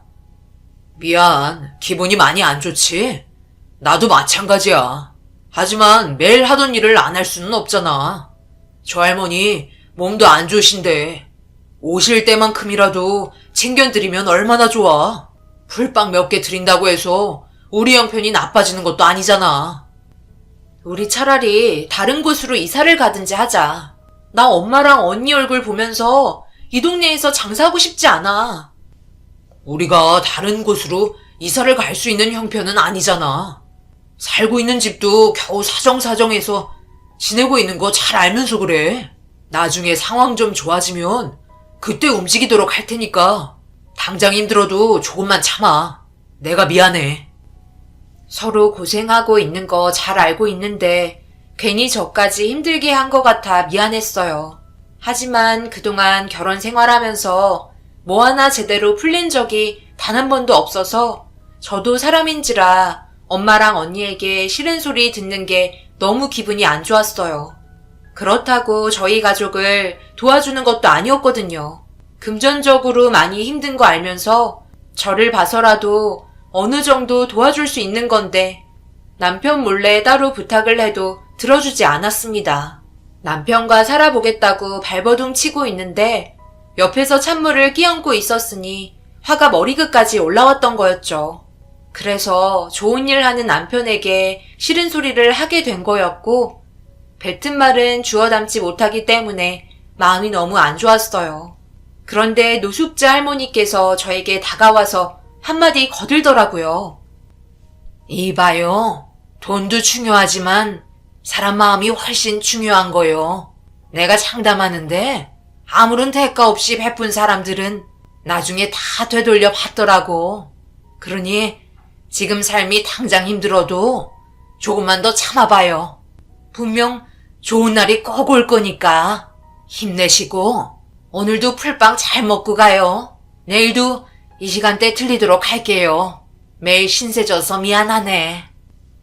저도 그 정도는 알고 있어요. 요즘 경제적으로 많이 힘들어서 그래요. 좋은 말씀 해주셔서 고마워요. 들어가세요. 엄마, 내가 뭐라고 그랬어요? 이 시간만 되면 얼마 되지도 않는 풀빵 먹겠다고 매일같이 찾아오는 할머니가 있다고 했잖아. 봐봐요. 이 할머니 오늘도 왔네? 저기요, 정말 너무한 거 아니세요? 남은 힘들게 재료 준비해서 돈 벌어먹고 살겠다고 일하고 있는 사람 옆에서 만들어 놓은 풀빵 주워 먹으면 기분 좋겠어요? 먹었으면 돈이라도 지불하던지. 배 터지게 먹고 내일 또 오겠다고? 이 할머니가 노망이 나셨나? 다음부터 절대 오지 마요. 아시겠어요? 내 동생이 말은 안 해서 그렇지 속이 문드러질 정도로 괴로울걸요? 한 푼이라도 벌어보겠다고 힘들게 만들어놨는데 다 털어드시곤 베풀면 배로 돌아온다고? 도대체 얼마나 베풀어야 배로 돌아오는 건데요? 정말 적당히 하셔야지. 이 할머니가 양심도 없나? 예, 너도 이런 노인네 그만 잘해주라고. 결국 손해보는 건 넌데 왜 이렇게 생각 없는 행동을 유지하는 거야? 내일부터는 무조건 돈 지불하세요. 아시겠어요? 이누있네야? 매일 풀빵 훔쳐먹었다는 사람이? 딱 봐도 개념 없게 생기긴 했네. 오늘 이 난리를 쳤는데 내일 오겠어? 지금 당장 그동안 내 사이한테 뺏어먹은 풀빵값 토해내세요. 나이도 나랑 비슷해 보이는데 남편 없어요? 남편이라도 당장 불러와요. 남편은 갑자기 들이닥친 엄마와 언니를 땀 흘리며 말렸고 할머니는 두 사람의 등장에 당황해서 급하게 자리를 피했습니다. 엄마는 노숙자 할머니를 붙잡으며 가긴 어딜 가냐고 화를 내면서 주위 사람들의 관심을 사고 있었습니다. 남편이 급하게 말린 뒤 할머니를 돌려보냈고 모든 걸 보게 된 엄마가 남편을 향해 또다시 화를 내면서 가진 것도 없는 게 자기 마누라 입에 풀칠할 수 있도록 열심히 돈 벌 생각은 안 하고 노숙자 할머니 배만 채워주고 있다며 남편에게 삿대질까지 하면서 심각할 정도로 소리를 질렀습니다. 이런 모습들을 지켜보고 있다가 결국 눈물을 흘리고 말았고 가뜩이나 먹고 살기 힘든데 도와주지는 못할 망정 되려 장사를 망치고 있으니 더 이상 버티고 있을 수가 없었네요. 그날 장사를 접고 집에 들어온 뒤 그동안 힘겹게 버티고 있던 몸과 마음이 무너져 내리게 되면서 아무것도 하기 싫었어요. 살겠다고 맨날 발버둥 치고 있는 제 자신이 너무 싫게 느껴졌어요. 남편도 괴로웠는지 거실에서 한숨을 쉬고 있었고 그렇게 각자가 짊어지고 있던 무거운 짐들이 버티기가 힘들 정도까지 다다르게 되면서 남편이 조심스럽게 방문을 노크했고 눈물을 흘리고 있는 저에게 다가와 그동안 많은 고민을 했었다며 속마음을 꺼내 놓았습니다. 미안해 여보. 나는 열심히 살면 나중에는 분명 보상이 뒤따를 거라 생각했었어. 노력은 배신을 하지 않는다잖아. 그런데 계속해서 무너져 내리니 나도 더 이상은 버티기가 힘드네. 노점상을 하게 되면서 많은 고민을 했었어. 장모님이 말한 대로 나는 능력도 없고 당신에게 좋은 남편이 될 수 없는 사람이야. 우리의 인연 여기까지 하는 게 좋을 것 같아. 더 좋은 남자 만나서 행복했으면 좋겠어. 그동안 잘해주지 못해 정말 미안하고 이제 당신을 놔줄게. 우리 이혼하자. 뭐라고? 당신 입에서 지금 이혼이라는 말이 나올 상황이야? 내가 지금까지 살면서 당신한테 힘들다며 조금이라도 투정 부린 적 있었어? 한 번도 없었잖아. 나는 당신이랑 함께 살고 있는 이 순간마저도 소중하고 행복해. 그저 엄마랑 언니 때문에 괴로워서 그런 것 뿐이라고. 나한테 이혼하자는 말이 진심이 아니라는 것도 잘 알고 있어. 그러니 2번 다시는 그런 말 하지 마. 우리 가족도 나를 힘들게 하는데 당신마저 나한테 이러면 나는 누구한테 기대라고. 그동안 서로가 힘든 걸 알고 있었기에 상처 주지 않으려 최대한 말을 아꼈었어요. 그리고 충분히 상의한 끝에 이사를 하기로 결정을 받네요. 그렇게 저희는 노점상을 하면서 다른 지역으로 이사를 하기 위해 일찍 마감을 하고 부동산이 닫히기 전에 집을 알아보게 되었어요. 그런데 이런 상황을 눈치챈 엄마가 개인적으로 저만 집으로 불렀고 이사하는 걸 마음에 들어하지 않으셨습니다. 엄마와 언니 얼굴 더 이상 보고 싶지 않다고 얘기하면서 인연 끊을 생각으로 그동안 눌러왔던 감정을 폭발시켜 남편과 결혼 이후 서운했던 부분들에 대해 쉬지 않고 얘기했어요. 엄마도 나름대로 그동안 받았던 스트레스가 많았는지 되려 더 큰 소리로 화를 내면서 이사하는 걸 반대하셨습니다. 그렇게 한참 동안 좋지 않은 대화를 이어나간 뒤 집으로 돌아왔는데 남편이 집에 없길래 전화를 해보니 받지 않더라고요. 제가 엄마와 대화를 하러 간 걸 알기 때문에 걱정되는 마음에 마중 나오다가 저와 엇갈렸을 수도 있다 생각돼 다시 밖으로 나가면서 남편에게 계속해서 전화를 걸었어요. 몇 번 전화를 걸었으면 분명 확인을 했을 텐데 아무런 반응도 나타나지 않아 점점 불안해지고 있을 때 갑자기 알 수 없는 전화가 수신되면서 그때부터 느낌이 좋지 않아 전화를 받아보니 충격적이게도 남편은 응급실에 실려간 상태였어요. 교통사고를 당했었다며 불행하게도 사고를 목격한 사람이 아무도 없어 수사에 어려움까지 있었어요. 남편이 사고가 난 곳은 머릿속이 답답할 때 항상 함께 걸어 다녔던 길이었고 그곳에는 하필 CCTV가 없는 곳이라 남편을 위급하게 만든 범인을 잡기가 쉽지 않았습니다. 정말 다행이었던 건 남편은 머리 쪽은 크게 다치지 않았고 팔과 다리는 골절로 인해 큰 수술을 진행해야만 했어요. 그렇게 오랜 시간 수술 끝에 남편은 병실로 옮겨졌고 시부모님께서 이 소식을 들으시곤 허겁지겁 병원으로 찾아오셨습니다. 온몸에 깁스를 하고 있는 자기 아들을 보고 있던 시모는 하염없이 오열을 하며 뺑소니범을 잡았냐고 물어보는 말에 아무런 대답을 해줄 수가 없었어요.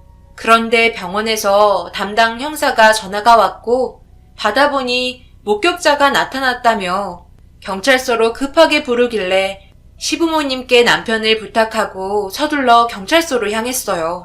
갑자기 나타난 목격자가 너무 궁금했고 도착하자마자 목격자의 얼굴을 마주한 순간 너무 놀라 기겁을 하고 말았습니다.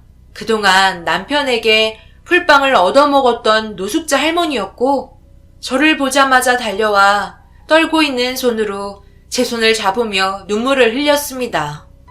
할머니, 어떻게 된 거예요? 왜 바로 신고하지 않으시고 이제서야 경찰에 신고하신 거예요? 그게 뺑소니범을 알아보기 위해 어쩔 수 없이 시간이 좀 필요했어.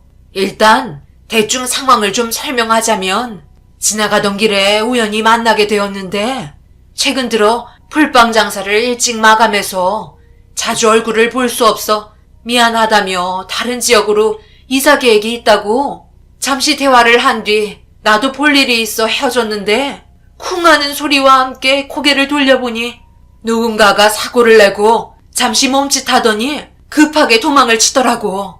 그 차의 번호를 계속해서 잊어버리지 않게 되새겼고 핸드폰이 없어 지나가던 행인을 붙잡아 119에 신고를 해달라고 얘기한 뒤 내가 그 차량을 쫓아가게 되었어. 할머니가 그 차량을 쫓아갔다고요? 그냥 경찰에 신고하면 되지. 왜 할머니가 쫓아간 건데요?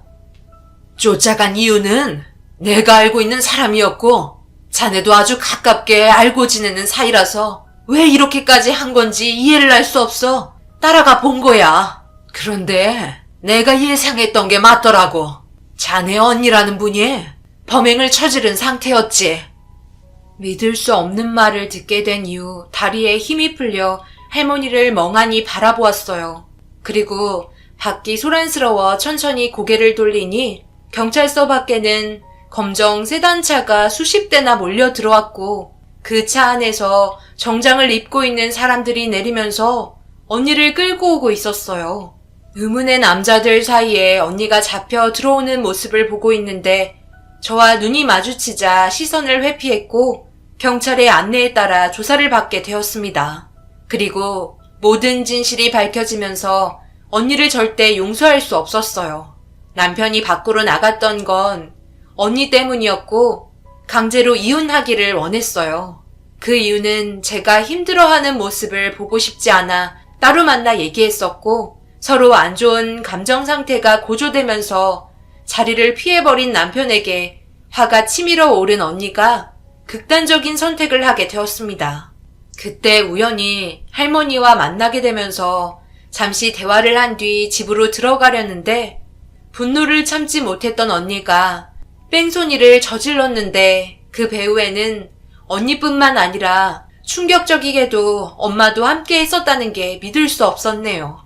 엄마가 언니를 시켜 이혼을 하게끔 설득시키라며 지시를 했었고 그 말을 따른 언니가 엄마를 대신해 저희 남편과 만나 대화를 하게 되었지만 자기들이 원하는 대로 해결이 되지 않자 분노를 하면서 돌이킬 수 없는 일을 저지르고 말았습니다.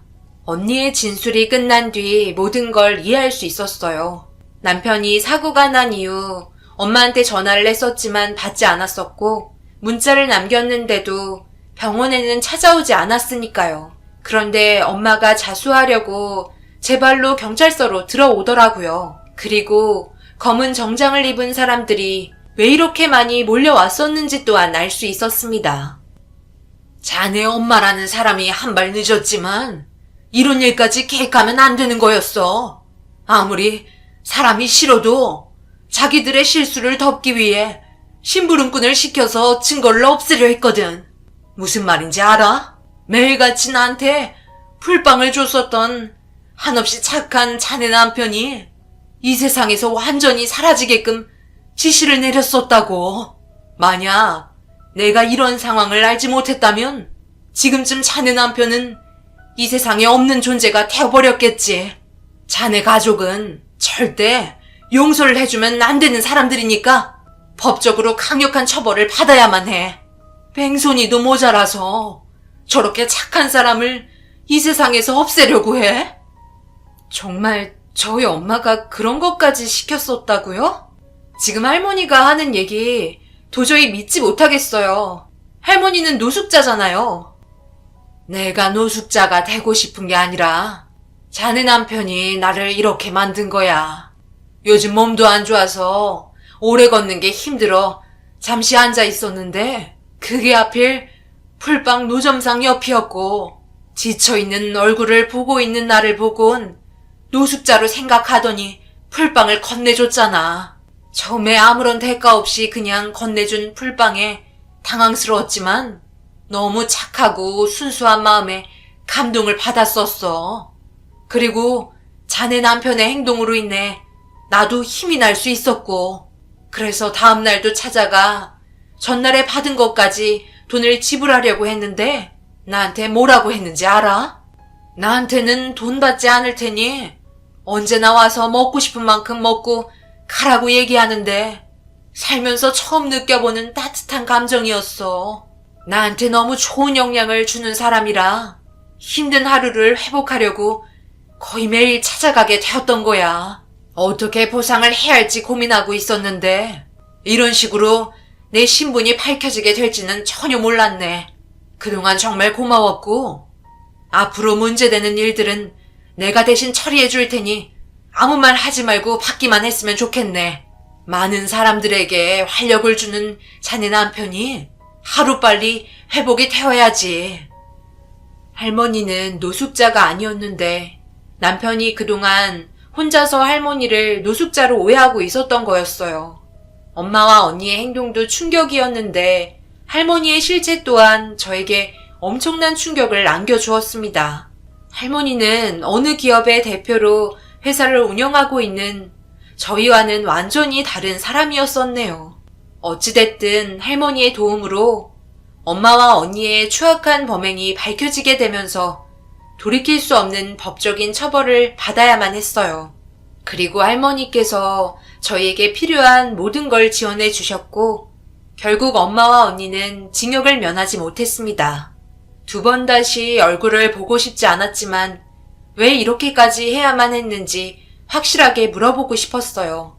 그래서 엄마와의 면회를 신청했고 얼굴을 마주하고 앉았습니다. 이렇게까지 할 거면 그냥 도와주시지 그랬어요. 그럼 저희 삶도 조금은 좋아졌을지도 모른다고요. 저희 남편이 그렇게 싫었어요. 이 꼴이 뭐예요? 왜 이런 말도 안 되는 짓을 저질렀냐고요. 모두에게 안 좋은 결말이잖아요. 내가 왜 이렇게까지 했겠니? 네가 그토록 사랑하고 있는 그놈이 아무런 능력도 없이 내 딸 고생만 시키는 게 너무 꼴보기 싫었다. 너만 보고 당연히 금전적으로 지원해줄 수도 있어. 하지만 그렇게 해봤자 뭐하겠어? 얼마 가지 않아 또 망해서 노점상 할 게 뻔한데 너는 어쩜 만나도 저런 남자랑 만나서 이런 식으로 상황을 만들어야 하니? 그냥 네가 이혼을 했다면 이런 일도 발생되지 않았다고. 내가 오죽했으면 너희 언니한테 이혼 좀 하게 설득시키라고 얘기했겠어. 내가 한 행동에 대해서 잘못됐다고 생각한 적 단 한 번도 없다. 너도 이제 내 딸이라고 생각하지 않을 테니까 두 번 다시 찾아오지 마. 모든 걸 자기 기준대로 정해버리고 돌이킬 수 없는 잘못을 저질렀는데도 본인이 잘했다고 우기는 게 보기 좋지 않았어요. 본인이 잘했다고 우기는 게 보기 좋지 않았어요. 저 또한 엄마의 본심을 알았기 때문에 2번 다시 얼굴 볼 일 없을 것 같다고 얘기한 뒤 병원으로 돌아왔습니다. 남편은 할머니의 존재를 알게 된 이후 말도 안 된다며 상당히 큰 충격을 받았는지 할머니를 뚫어지게 쳐다보고 있었네요. 거기에 더해 모든 금전적인 부분까지 해결해 주셨습니다. 정말 감사했고 꾸준하게 재활 치료를 하게 된 덕분에 조금의 장애는 남아 있었지만 생활에는 지장이 없을 정도로 많이 좋아지면서 대표님은 자기 건물에 카페를 하나 차릴 수 있게 마련해 주셨습니다. 그리고 대표님께서 평소에 즐겨 드셨던 풀빵을 디저트로 만들어 판매하고 있네요. 생각보다 주위 사람들의 반응이 좋아서 지금까지도 잘 이끌어오고 있어요. 사람의 인연은 어떤 식으로 흘러가게 될지 아무도 모르는 것 같아요. 저희에게는 정말 너무나 큰 은인이네요. 앞으로 잘 살아갈 수 있게 숨구멍을 열어주셨으니까요. 겉모습만 보고는 그 사람에 대해서 아무도 알 수 없는 것 같아요. 그러니 언제 어디서든 행실을 똑바로 하고 살아가야 자신의 인생에 도움이 될 수 있을 것 같네요. 가족은 언제나 서로 믿고 의지하며 어려운 상황일수록 도움을 베풀어야 한다고 생각합니다. 하지만 저희 가족은 그런 모습을 보여주지 못했어요. 정말 너무 창피하고 얼굴을 들고 다닐 수 없을 정도로 엄마와 언니가 내 가족이라는 게 부끄럽기만 합니다. 이번 일로 인해 시부모님 얼굴 뵙는 것도 솔직히 많이 불편해진 건 사실이에요.